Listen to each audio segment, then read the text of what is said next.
할렐루야. 새벽에도 주의 은혜 가운데 또 주님의 복으로 살아가는 하루가 되시기를 주의 이름으로 축복합니다. 시편 기자는 주님이 늘 내 곁에 계심을 감사하며 하나님을 찬송하고 있습니다. 1절을 한번 같이 읽어보겠습니다. 시작. 하나님이여 우리가 주께 감사하고 감사함은 주의 이름이 가까움이라. 사람들이 주의 일들을 전파하나이다. 아멘. 주의 이름이 가까움이라. 사람들이 주께서 행하시는 기이한 일들을 전파하니 늘 주의 이름을 가깝게 듣고 있다는 말이에요. 조금 더 쉽게 의역을 하자면 시편 기자는 늘 하나님에 대한 소문을 듣고 있었던 것입니다. 그의 주변의 사람들이 하나님이 행하신 일들을 이야기하기에 내가 하나님의 이름을 늘 가깝게 듣고 있습니다. 하나님께서 행하시는 것, 하나님이 역사하신 것 늘 가깝게 듣고 있다. 여기를 가도 하나님에 대한 이야기들이 들리고 저기를 가도 하나님의 이름에 대한 이야기가 들리기에 어디를 가더니 늘 가까이서 주님의 이름을 듣고 있습니다. 이야기하고 있는 거죠. 무슨 말이겠습니까? 하나님께서 내 주변에서 열심히 일하시고 계시기에 사람들이 하나님에 대해서 말하고 있습니다. 하나님이 내 곁에 계시다는 것을 내가 늘 확인하고 있다라고 하는 것입니다. 여러분, 하나님이 눈에 보이지 않는 것 같지만 하나님이 행하신 일들을 어디서나 확인할 수 있습니다. 하나님이 우리의 손에 잡히지 않는 것 같지만 하나님의 흔적이 늘 우리 가까이에서 확인할 수 있는 것이죠. 그래서 하나님을 부인할래야 부인할 수 없습니다. 세상 사람들은 하나님이 보이지 않기 때문에 하나님이 없다 말하고 하나님을 붙잡을 수 없게 하나님이 존재하지 않는다고 말하지만 예수 믿는 사람들은 전혀 다른 이야기를 합니다. 하나님을 부인할래야 부인할 수 없습니다. 늘 하나님에 대한 소식을 가까이 듣습니다. 여기를 가도 하나님이 보이고 저기를 가도 하나님이 행하신 일을 확인할 수 있게 하나님 늘 내 곁에서 가까이 계시는 분이구나 그렇게 고백하고 있는 것이에요. 오늘도 사랑하는 미체교회 가족 여러분, 우리가 이 믿음의 길 걸어가면서요, 우리 곁에 늘 가까이서 여러분을 붙들고 계시고 여러분을 위해서 일하시는 그 하나님을 확인하시고 하나님을 찬송하는 하루가 되고 한 주간이 되시기를 주님의 이름으로 축복합니다. 이제 시편 기자가 10절 안에서 하나님께서 어떻게 우리를 돌보시고 우리와 함께 하시는가를 이야기하고 있어요.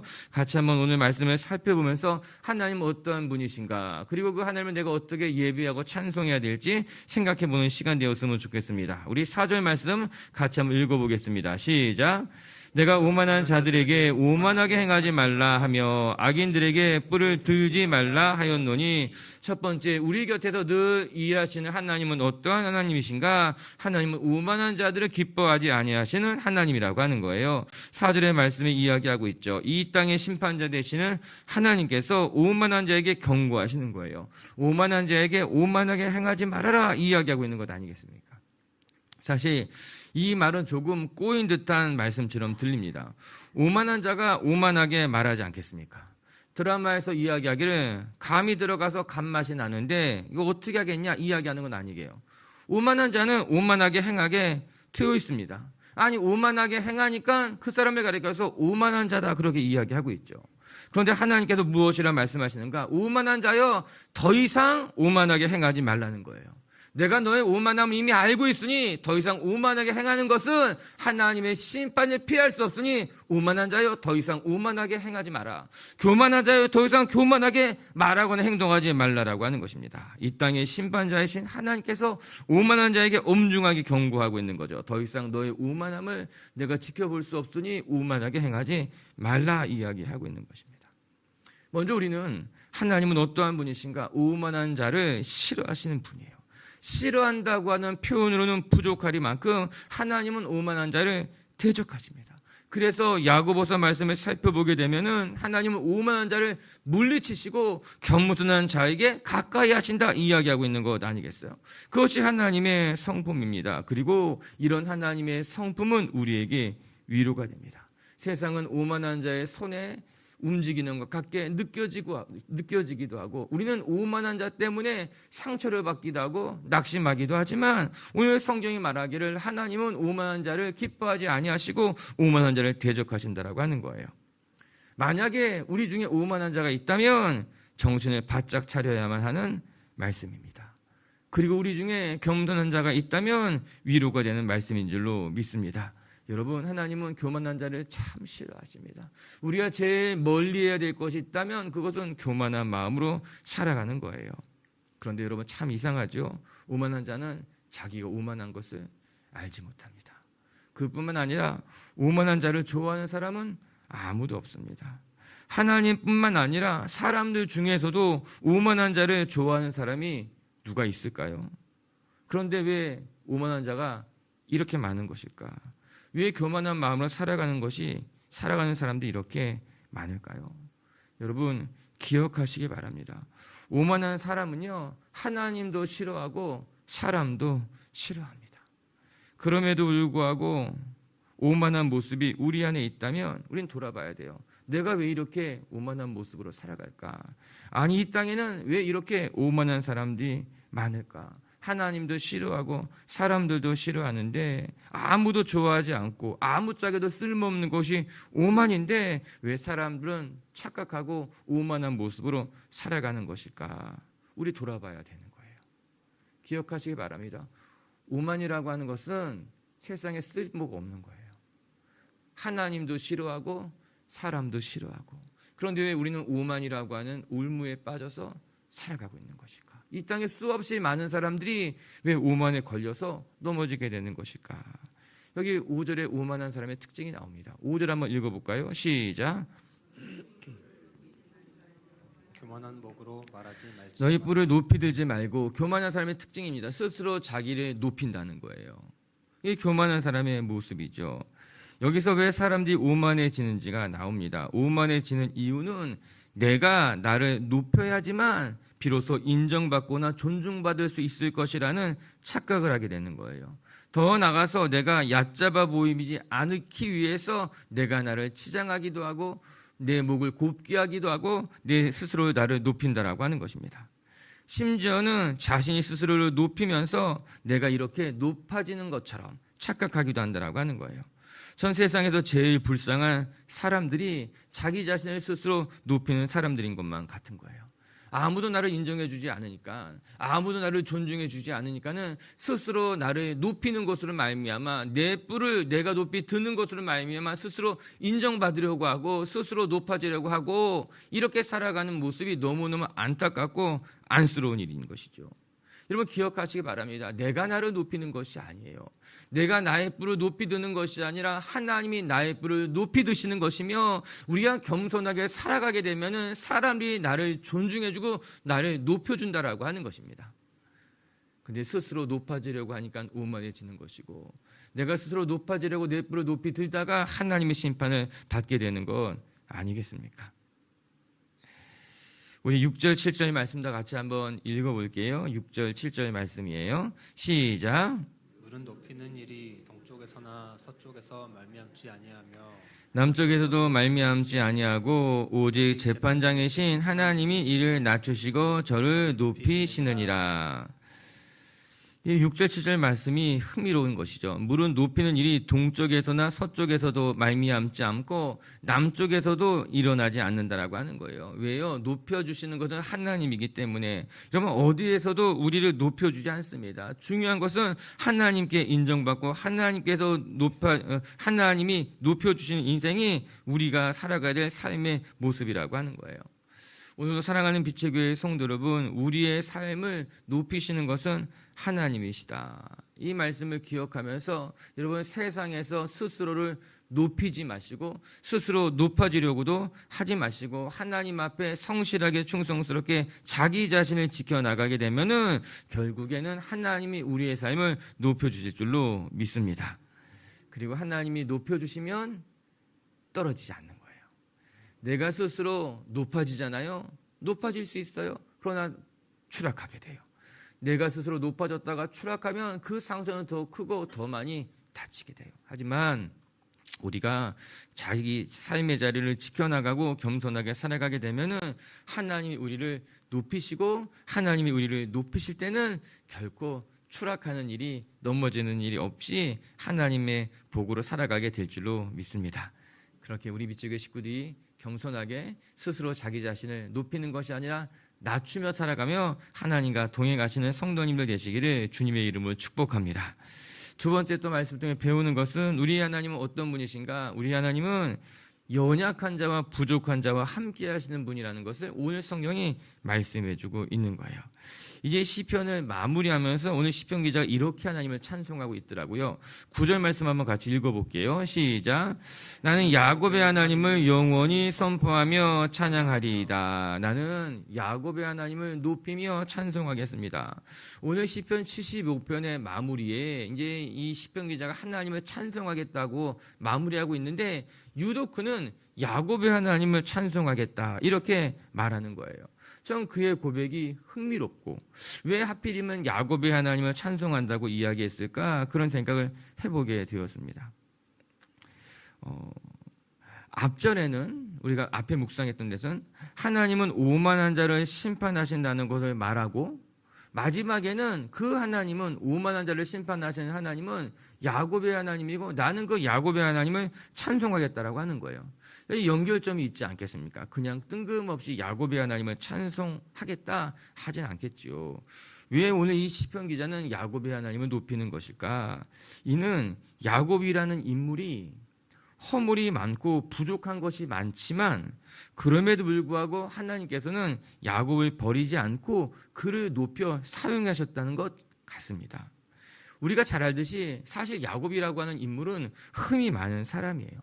이렇게 말하면 야곱이 듣기에는 싫어할지 모르겠지만 여러분 야곱이라는 거는 사람 자체가 사실은 부족한 것이 많은 사람입니다. 태어날 때부터 그는 장남으로 태어나지 않고 차남으로 태어나게 되었습니다.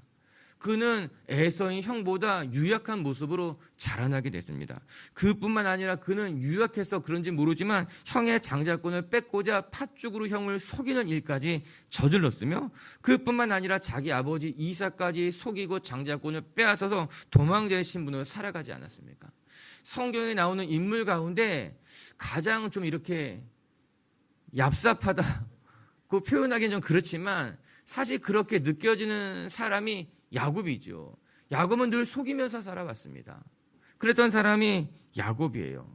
이것 외에도 야곱에게는 뭔가 흠결이 있습니다. 부족한 사람이라고 하는 거예요. 그런데 놀랍게도 하나님은 야곱을 통해서 12아들, 12지파를 만들고 하나님이 야곱을 높이는 것을 우리는 말씀을 통해 보게 되는 것이죠. 여기서 우리가 조금 혼란스러운 거죠. 왜 하나님 야곱을 포기하지 않을까? 왜 하나님 야곱을 심판하지 않을까? 참 야곱이라고 하는 사람이 마음에 들지 않는데 왜 야곱이라는 사람이 이렇게 높여지게 될까? 여기서 우리가 중요한 교훈을 발견하죠. 야곱은 좀 부족한 것이 많고 흠이 많고 좀 세상적으로 보기에는 얍삽한 모습으로 살았지만 그런데 야곱에서 발견되는 귀한 모습 중에 하나는 야곱은 그럼에도 불구하고 끊임없이 하나님을 붙들고 살아왔다는 거예요. 하나님의 복이 없이는 나는 살 수 없는 사람이라고 인정하면서 하나님을 붙들고 살아왔던 인생이 야곱이라고 하는 거죠. 오늘 본문의 큰 줄기에서 생각해 본다면 야곱은 적어도 오만한 사람은 아니에요. 야곱은 스스로 자기를 높이려고 했던 사람도 아닌 거예요. 야곱은 부족하고 좀 연약하지만 그럼에도 불구하고 하나님만 붙들며 하나님이 없이면 안 된다고 몸부림치면서 살았던 사람이 야곱이라고 하는 거예요. 그래서 야복강에서 그가 고백하지 않습니까? 하나님, 내게 축복하지 아니하시면 하나님 나를 보호하지 아니하시면 나는 죽게 됩니다. 하나님밖에 없습니다. 고백하면서 끝까지 야복강에서 하나님을 붙들면서 씨름했던 거 아니겠습니까? 결국 야곱이라고 하는 사람은 나는 하나님 없이는 살 수 없는 사람입니다.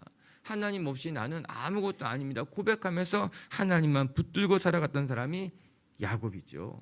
그리고 그 야곱을 하나님은 포기하지 아니하시고 야곱을 축복하셨던 것 아니겠습니까?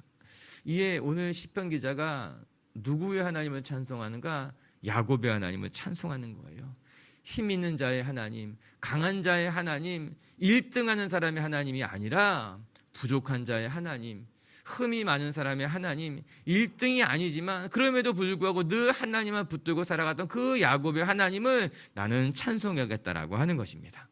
아마도 이 시편 기자도 야곱과도 같이 좀 연약한 사람이었을 것 같아요. 1등만 하며 살아왔던 사람이 아니라 늘 성공만 살아갔던 사람이 아니라 어쩌면 이 시편 기자도 조금은 부족하고 조금은 연약하고 조금 흠이 많은 사람이었을지 몰라요. 그러나 그가 하나님을 경험하게 되고 만나게 되면서 노래하고 있는 것이죠. 나는 오만한 자를 심판하신 하나님만을 바라보고 그리고 야곱을 돌보신 하나님을 찬송하며 나도 야곱처럼 하나님만 의지하고 붙들며 살아가겠다라고 하는 것입니다. 할렐루야. 저는 이 시편 75편이 감사하고 좋은 거예요. 약한 자의 하나님, 연약한 자의 하나님, 1등 하지 못하지만 2등, 3등도 돌보시는 그 하나님, 오늘도 그 하나님이 우리 곁에 가까이 계셔서 저와 여러분을 지키시고 돌보실 줄로 믿습니다. 우리 마지막 10절도 한번 같이 읽어볼까요? 시작.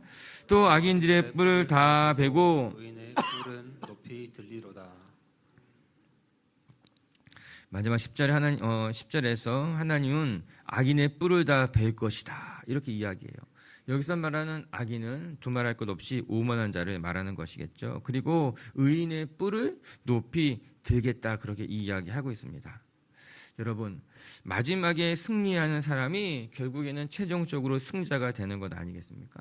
중간에 판세가 엎치락 뒤치락 하기도 하고 좋았다가 나빴다가 하기도 하겠지만 결국에는 마지막에 이제 우리 노년의 끝에 잘 사는 사람이 승리하는 사람이 하나님의 심판대 앞에서 잘했다, 착하고 충성된 종아 그렇게 이야기 듣는 사람이 승리하는 것 아니겠습니까? 우리가 살아가다 보면은 오만한 자가 이렇게 승하는 것처럼 보일 때가 있습니다. 교만한 자가 나보다 훨씬 더 잘 사는 것 때문에 우리의 마음이 좀 속상할 때가 그렇게 보일 때도 있습니다. 근데 오늘 시편 기자는 어떻게 고백하고 있는가? 마지막에는 하나님께서는 악인의 뿔을 베고 의인의 뿔을 높이 든다는 거예요. 악인을 심판하시고 하나님의 의인을 돌보신다라고 하는 거예요. 여러분, 우리는 다 중간쯤 살고 있습니다. 지금 우리 곁에서 겸손하게 살아가는 사람이 고난받고 어렵고 오히려 악인이 승하는 것 같고 잘 사는 것 같고 그 오만한 자가 오만을 펼치는 것 같다 할지라도 그것 때문에 너무 낙심하지 마시고 너무 속상해하지 마시고 결국에는 하나님께서는 오만한 자의 뿔을 벨 것이며 겸손한 자를 통해서 일하시는 줄로 믿습니다. 우리 말씀마저 읽고 마칠게요. 베드로전서 5장 5절에는요 이런 고백이 나와 있어요. 같이 한번 읽어보겠습니다. 시작. 젊은 자들아 이와 같이 장로들에게 순종하고 다 서로 겸손으로 허리를 동이라. 하나님은 교만한 자를 대적하시되 겸손한 자들에게는 은혜를 주시느니라. 아멘. 하나님은 교만한 자를 대적하시며 교만한 자와 맞서 싸우시며 겸손한 자들에게는 은혜를 베풀어 주신다. 그렇게 이야기하고 있습니다. 겸손하게 할렐루야. 겸손한 사람이 좋은 사람이에요. 그리고 겸손하게 살아가면 하나님께서 언젠가 우리를 높여주실 것입니다. 우리 빛의 교회가 어떤 교회일까? 우리 빛의 교회가 어떤 교회였으면 좋을까? 저는 오늘 말씀을 이렇게 묵상하고 준비하면서 우리 빛의 교회는 1등하는 교회보다는 스스로 잘났다 높이는 교회보다는 남들보다 대단하다고 말하는 교회보다는 전 우리 교회는 겸손한 교회가 되었으면 좋겠다 그 생각하게 됩니다. 여러분, 겸손한 교회가 있을 수 있을까요? 겸손한 교회는 존재하지 않고 성도 한 사람 한 사람이 겸손할 때 겸손한 교회가 되는 거예요. 나는 겸손하지 않고 우리 교회가 겸손한 교회가 되고 싶다. 이럴 수는 없어요. 그런데 다들 그렇게 생각해요. 나는 기도하지 않고 기도하는 교회가 됐으면 좋겠다. 나는 헌신하지 않고 헌신하는 교회가 됐으면 좋겠다. 나는 겸손하지 않으면서 겸손한 교회가 되겠다고 하는 것은 사실은 어불성설이죠. 사랑하는 빛의 교회 가족 여러분, 우리 겸손하게 살아갑시다. 그래서 우리 교회가 겸손한 교회, 누가 와도 모르는 사람이 찾아와도 이 교회는 겸손한 교회 같다. 그렇게 칭찬받는 저와 여러분들이 되시기를 주님의 이름으로 축복합니다. 말씀을 정리할게요. 오늘 시편 기자는 하나님의 이름이 늘 가까이에 계십니다. 그렇게 고백하고 있습니다. 멋진 표현이에요. 하나님께서 늘 가까이서 저와 여러분을 돌보실 것입니다. 여기에 가도 하나님이 보이고 저기에 가도 하나님이 행하신 흔적이 있고, 여러분, 하나님은 보이지 않지만 하나님의 흔적은 우리 삶 가까이에서 발견될 수 있습니다. 오늘도 그 하나님만 붙들고 살아가는 성도님들 되시기를 주님의 이름으로 축복합니다. 우리 하나님은 어떠한 분이신가? 첫 번째, 하나님은 오만한 자들을 기뻐하지 아니하시는 분이다. 그렇게 이야기하고 있습니다. 오만한 자들이요, 더 이상 오만하게 행하지 말라. 우리 빛의 식구들도요, 우리 안에 있는 오만한 모습을 걷어내시고 언제나 더 겸손하게 낮은 모습으로 살아가는 성도님들 되시기를 주님의 이름으로 축복합니다. 두 번째, 하나님은요, 야곱의 하나님이시라. 흠이 많고 부족하지만 그럼에도 불구하고 하나님은 연약한 자를 지키시고 돌보시는 하나님이시다. 오늘도 그렇게 연약한 자의 하나님, 우리를 돌보신 하나님 바라보는 하루가 되시기를 주님의 이름으로 축복합니다. 같이 함께 기도합시다.